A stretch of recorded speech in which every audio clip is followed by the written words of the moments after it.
Hi friends, എല്ലാവർക്കും സീനായ orchid പസന്തത്തിലേക്ക് ഒരിക്കൽ കൂടി സ്വാഗതം. ഇത് നമ്മുടെ ഓൺസീഡിയം സ്പാസിലേറ്റം പോയിട്ടിട്ടുണ്ട്. ഇത് നല്ല നീളമുള്ള സ്പൈക്കാണ് കേട്ടോ. അപ്പോൾ ശരിക്കും ഇത് 1 മീറ്ററോളം നീളം വെക്കും. ഇത് അതിലും ചെറുതാണ്. നല്ലവണ്ണം വെള്ളവും വളവും ഒക്കെ ചെയ്ത് കൊടുത്തു കഴിഞ്ഞാൽ നല്ല നീളമുള്ള നല്ല കുട്ട പോലെയുള്ള പൂക്കൾ അതിന് കിട്ടും. ഇപ്പോൾ കുറച്ചുകൂടി വിടർന്ന് വരാനുണ്ട്. വിടർന്ന് തുടങ്ങിയിട്ടേ ഉള്ളൂ. 1 മാസത്തോളം എടുക്കും ഇതൊന്ന് നല്ലവണ്ണം വിടർന്ന് യെല്ലോ ഷെയ്ഡിലേക്കൊക്കെ ഒന്ന് മാറി വരാൻ. ശരിക്കും നമ്മുടെ ചെറിയ ഓൺസീഡിയത്തിൻ്റെ സെയിം ഇതാണ്, പൂക്കൾ തന്നെയാണ്, ഡാൻസിങ് ഗേളിൻ്റെ പൂക്കൾ തന്നെയാണ് ഇതിന്. പിന്നെ ഇതിൻ്റെ സ്റ്റെമ്മ് ഓൺസീഡിയത്തിൽ തന്നെ വലിയ ചെടിയാണ് ഇത്.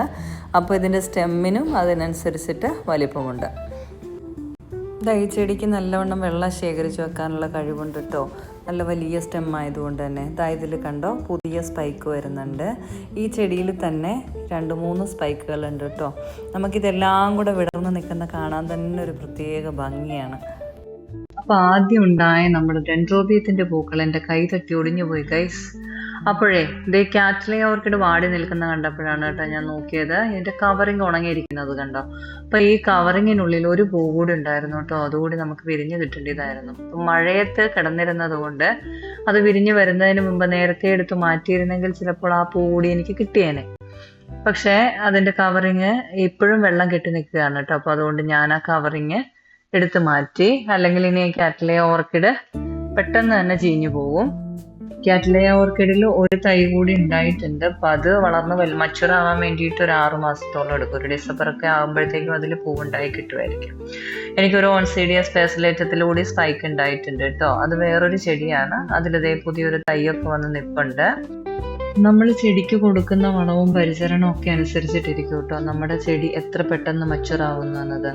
അപ്പം ഞാനിവിടെ എൻ്റെ ചെടിക്ക് കൊടുക്കുന്നത് ഗ്രീൻ കെയർ അല്ലെങ്കിൽ ഗ്രോ എക്സൽ ആണ് വളരാനായിട്ട് കൊടുക്കുന്നത്. പിന്നെ പൂവുണ്ടാവാനായിട്ട് മിറാക്കിൾ 20 കൊടുക്കും. അപ്പോൾ അത് 1 ലിറ്റർ വെള്ളത്തിൽ 1 സ്പൂൺ മിക്സ് ചെയ്തിട്ട് നമ്മളതിന് സ്പ്രേ ചെയ്ത് കൊടുക്കുകയാണ് ചെയ്യുന്നത്. അതിൻ്റെ ഇലകളിലെല്ലാം സ്പ്രേ ചെയ്ത് കൊടുക്കണം. അപ്പം നമ്മളെങ്ങനെ അതിനെ പരിപാലിക്കുന്നു അതിനനുസരിച്ചിട്ടാണ് നമുക്ക് ചെടികൾ പൂ തരിക. ഇവിടെ 2-3 ഡെൻഡ്രോബിയത്തിലൊക്കെ ഫ്ലവർ ആവാനായിട്ട് നിപ്പുണ്ട്. അതുപോലെ ഒരു ഫെലനോപ്സിസ് ഓർക്കിഡിലും മുട്ടിട്ട് നിപ്പുണ്ട്. എനിക്ക് മഴക്കാലത്താണ് കേട്ടോ അധികവും പൂ കിട്ടുക. അപ്പം ഞാനതുകൊണ്ട് നേരത്തെ വളമൊക്കെ ചെയ്ത് കൊടുത്തിട്ടുണ്ടായിരുന്നു. അപ്പോൾ അതുകൊണ്ട് ഈ പ്രാവശ്യം എന്തായാലും നല്ലവണ്ണം സ്പൈക്കൊക്കെ വന്നിട്ടുണ്ട്. അപ്പോൾ ഇനി അടുത്ത വീഡിയോയിൽ കാണാം. ബൈ.